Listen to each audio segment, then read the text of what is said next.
Alhamdulillah ada lihada wa ma kunna tadiya laula an hadana Allah. Asyhadu an la ilaha illallah wahdahu la syarikalah wa asyhadu anna Muhammadan abduhu wa rasuluh alladzi la nabiyya ba'da. Wassalli ala Muhammad wa ala alihi wa sahbihi wa man tabi'ahum bi ihsanin ila yaumiddin. Alhamdulillah, alhamdulillah kita kembali di dalam pelajaran tauhid yang kita akan melanjutkan mengenai sumber pijakan tauhid.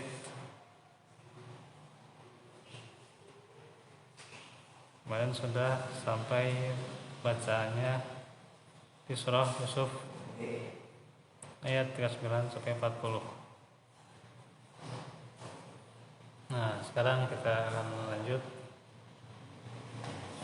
di surah Najm ayat 19 sampai 23.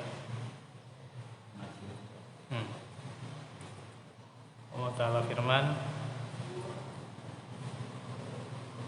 afara'aytumul lata wal uzza wa manata salisatal ukhra alakumud dzakaru wa lahul unsa tilka idzan qismatun diza in hiya illa asma'u sammaitumuha antum wa aba'ukum ma anzalallahu biha min sultan. Al-ayah. Maka apakah patut kamu, hai orang-orang musyrik, anggap Al-Lata dan Al-Uzza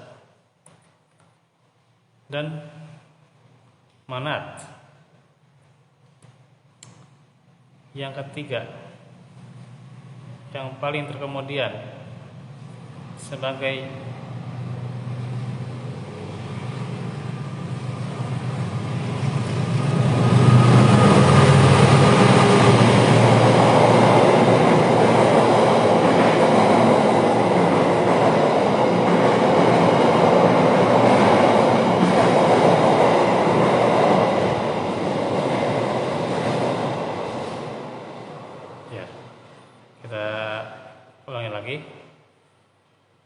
maka apakah patut kamu, hai orang-orang yang musyrik, menganggap Al-Lata dan Al-Uzza dan Manat yang ketiga, yang paling kemudian sebagai anak perempuan Allah? Apakah patut untuk kamu, anak laki-laki, dan untuk Allah, anak perempuan? Yang demikian itu tentulah suatu pembagian yang tidak adil.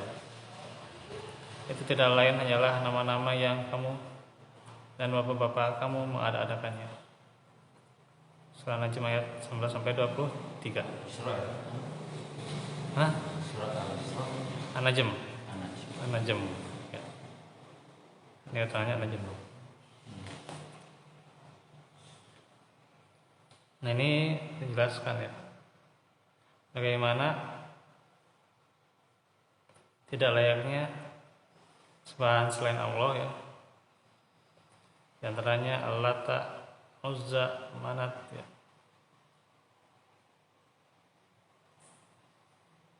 Apalagi dianggap itu adalah perempuan Allah, anak perempuan Allah ya. Nah, ini ya. Al-Lata, Uzza dan Manat. Ini aja ya. Yang disebut ayatnya ini Al-Lata, Uzza dan Manat. Disebut oleh mereka anak perempuan Allah gitu. Nah, itu adalah mengada-adakan ya.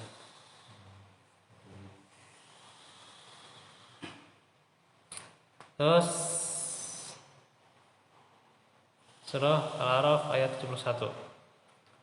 Atujadilunani fi asma'in sammaitumuha antum wa aba'ukum ma nazzalallahu biha min sultan fantaziru inni ma'akum minal muntazirin. Apakah kamu sekalian hendak berbantah dengan aku tentang nama-nama berhala yang kamu beserta nenek moyangmu menamakannya. Padahal Allah sekali-kali tidak menurunkan hujah untuk itu. Maka tunggulah azab itu. Sungguhnya aku juga termasuk orang yang menunggu bersama kamu. Artinya bagaimana sebuah sindiran buat mereka, ya, agar mereka meninggalkan kesyirikan, ya,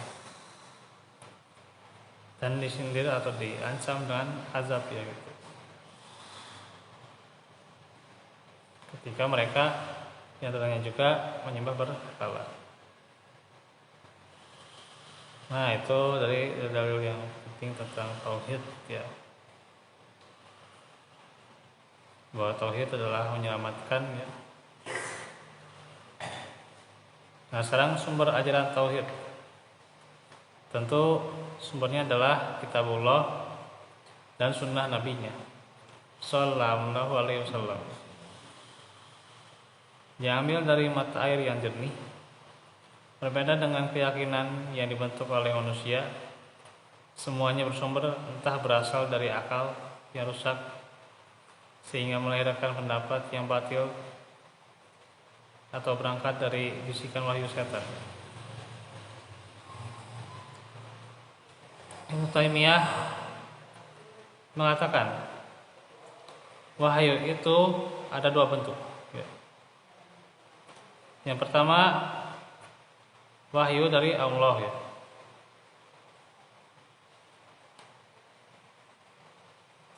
Yang sifatnya Ar-Rahman, dan juga wahyu yang kedua adalah wahyu dari setan. Allah Ta'ala berfirman, wa inna syayatina ayuhuna ila awliyaihim liujadilukum wa in ata'tumuhum innakum lamusyrikun. Sungguhnya setan itu membisikkan, ya, kepada kawan-kawannya agar mereka membantah kamu, dan jika kamu menuruti mereka, sesungguhnya kamu telah menjadi orang-orang yang musyrik. Surah Al-An'am ayat 121. Ini menunjukkan bahwa ada juga wahyu dari setan. Bisikan, ya, wahyu dari setan di antaranya. Dan juga Allah Ta'ala firman, wa kadzalika ja'alna likulli nabiyyin aduwan sayatinal insi wal jinni yuhi ba'duhum ila ba'din sukhrufal qawli ghurura.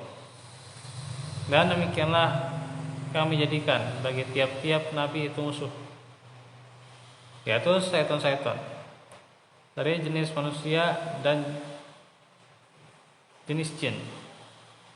Sebagian mereka membisikkan kepada sebagian yang lain perkataan-perkataan yang indah-indah untuk menipu manusia. Al-An'am ayat 11, ya. Nah, ini menunjukkan bagaimana bisikan setan, ya, yang haram jadi dihalalkan atau dibolehkan, ya. Dan nggak apa-apa, sedikit-sedikit aja nggak apa-apa, gitu, ya, gitu. Udah haram, gitu. Nah, ini, ya, dibisik-bisikan oleh siapa? Setan, ya. Dan juga firman Allah Ta'ala, hal unabiukum alaman tanazzalus syayatin, alaman tanazzalus syayatin. Apakah akan aku beritakan kepadamu kepada siapa setan-setan itu turun? Asy-Syu'ara ayat 221. Maka setanlah yang mewahyukan, memberikan asupan berupa akidah, pemikiran, keraguan, dan ide kepada pelaku kesesatan untuk diyakini. Kemudian mereka mempromosikan berbagai kesesatan dan penyimpangan tersebut kepada manusia dengan wahyu setan tersebut. Jelas ya. Apalagi zaman sekarang ya, dengan banyaknya fitnah, cobaan, ujian bagi termasuk juga negeri kita.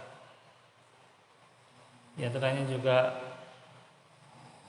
bisikan setan ya gitu. Bisikan setan dengan dosa-dosa maksiat ya. Sehingga datangnya musibah ya, fitnah, ujian ini. Mereka mempromosikan berbagai perkara yang bersumber dari perasaan yang tak berdasar. Kemudian melahirkan berbagai amalan praktik ibadah dan ritual dengan semata-mata berdalilkan kami telah mempraktekannya, dan demikian pula guru-guru kami. Padahal agama tidak diambil dari pengalaman. Jadi agama itu tidak diambil dari pengalaman ya. Ini sudah dipraktikkan oleh guru-guru kami yang soleh ya gitu. Alhamdulillah. Tapi bagaimana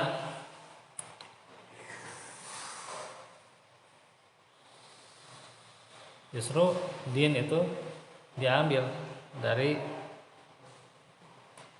dalil dari Al-Quran dan juga Sunnah.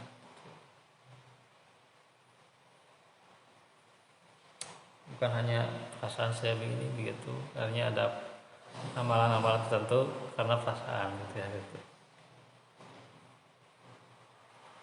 Nah itu. Dan juga promosi setan itu ya, diantaranya dengan berbagai amalan yang sumber dari mimpi. Nah ini ya, amalan sumbernya dari mimpi. Itu promosi dari setan. Karena salah seorang di antara mereka bermimpi dan mengamalkan suatu amalan, sehingga berdasarkan mimpi tersebut dia membangun suatu ajaran dan amalan itu diantaranya atau bahkan keyakinan. Demikianlah berbagai sumber yang dijadikan rujukan oleh sebagian manusia dalam membangun suatu keyakinan yang tidak didukung oleh keterangan wahyu yang berasal dari Allah Ta'ala.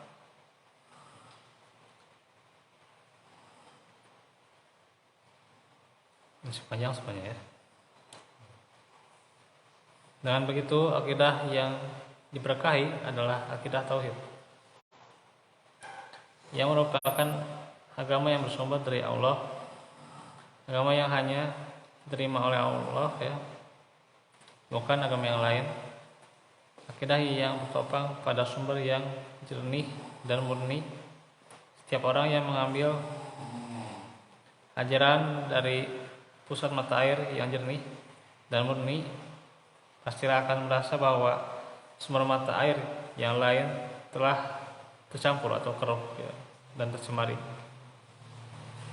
Akan tetapi seseorang yang tidak mengetahui keruhan sumber-sumber tersebut, setelah dia mengetahui sumber mata air yang jernih dan murni, yaitu wahyu Allah, itulah mengapa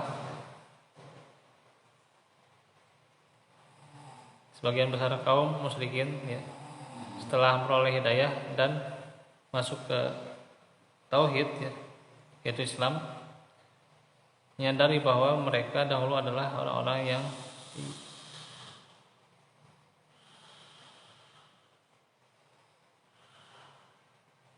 apa? Dia beranggapan keliru ya, yang tidak mempergunakan akal sehat mereka. Mereka beranggapan bahwa keyakinan dan praktek peribadahan jahiliyah merupakan sumber dari akal yang sehat dan keyakinan yang lurus. Itu anggapan mereka. Cerita lagi ya.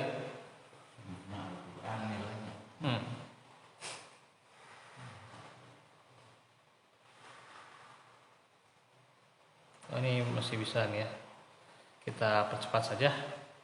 Sejumlah sahabat terkadang duduk merenungi kondisi mereka dahulu ketika bergelimang dengan kesyirikan. Mereka bersyukur kepada Allah karena telah memberikan petunjuk kepada mereka sehingga bisa masuk Islam dan mengamalkan tauhid. Dari Abu Usman An-Nahdi, beliau hidup di masa jahiliyah dan berislam semasa Rasulullah SAW meskipun tidak menjumpai beliau. Dia berkata, semasa jahiliyah dulu kami pernah menyembah sebuah batu. Di suatu hari kami mendengar informasi bahwa kesembahan kami itu hancur. Maka kami pun mencari Tuhan yang baru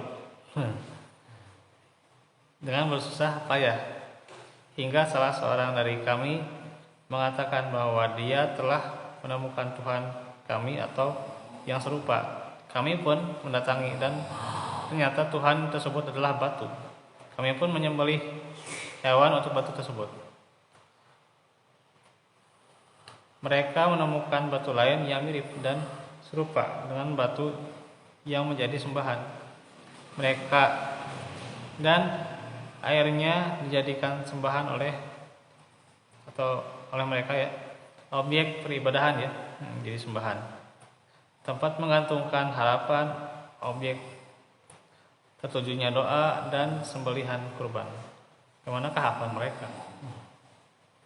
Padahal ketika di waktu yang sama, di saat mempraktekkan peribadahan dan ritual tersebut, mereka menyebut para nabi yang diutus Allah sebagai orang gila ya, dan memandang diri mereka sebagai kaum yang cendekiawan.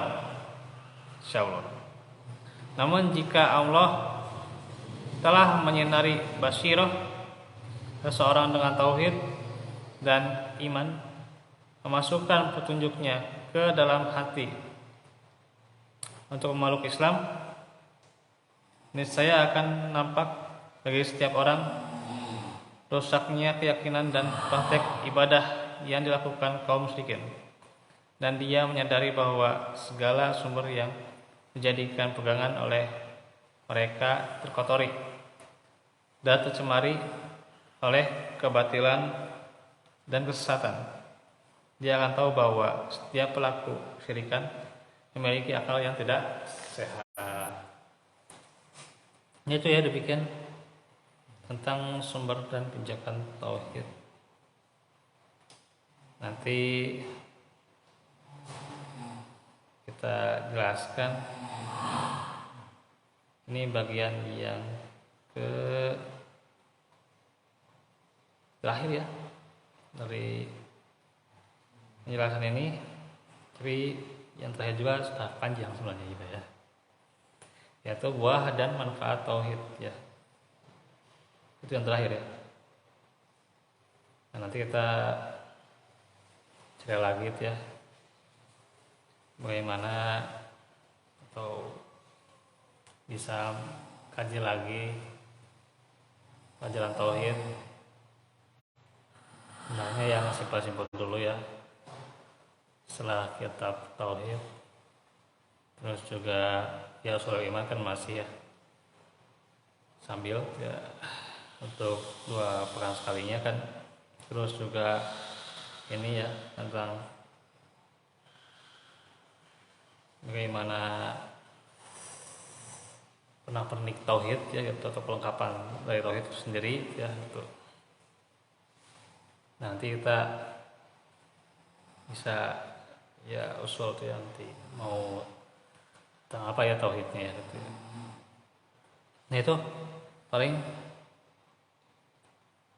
karena besok ada yang mau ke Cileunyi, jadi paling lanjut lagi hari Jumat ya Pak. Insyaallah ya Pak, hari Jumat malam Sabtu ya. Jumat malam Sabtu ya. Kita lanjut lagi hari Jumat malam Sabtu ya. Semoga Allah melancarkan dan juga Allah meringankan setiap musibah yang terjadi misalnya pada sebagian dari kita atau saudara kita ya. Dan juga Allah memberikan kemudahan kepada kita dalam berbagai urusan, melapangkan rezekinya, tentunya yang paling utama adalah lapangkan hidayahnya, sehingga tentunya kita terus Allah mudahkan pula untuk belajar dan juga berbarui ilmu serta berbarui keimanan kita. Itu saja dahulu. Assalamualaikum warahmatullahi wabarakatuh. Rabbana atina fid dunya hasanah wa fil akhirati hasanah wa qina adzabannar. Rabbana hab lana min azwajina wa dhurriyyatina qurrata a'yun waj'alna lil muttaqina imama. Rabbana atina min ladunka rahmah wa hayyi' lana min amrina rashada. Rabbana la tuzigh qulubana ba'da idh hadaytana wa hab lana min ladunka rahmah innaka antal wahhab. Subhanakallahumma wa bihamdika astaghfiruka wa atubu ilaik. Assalamualaikum warahmatullahi wabarakatuh.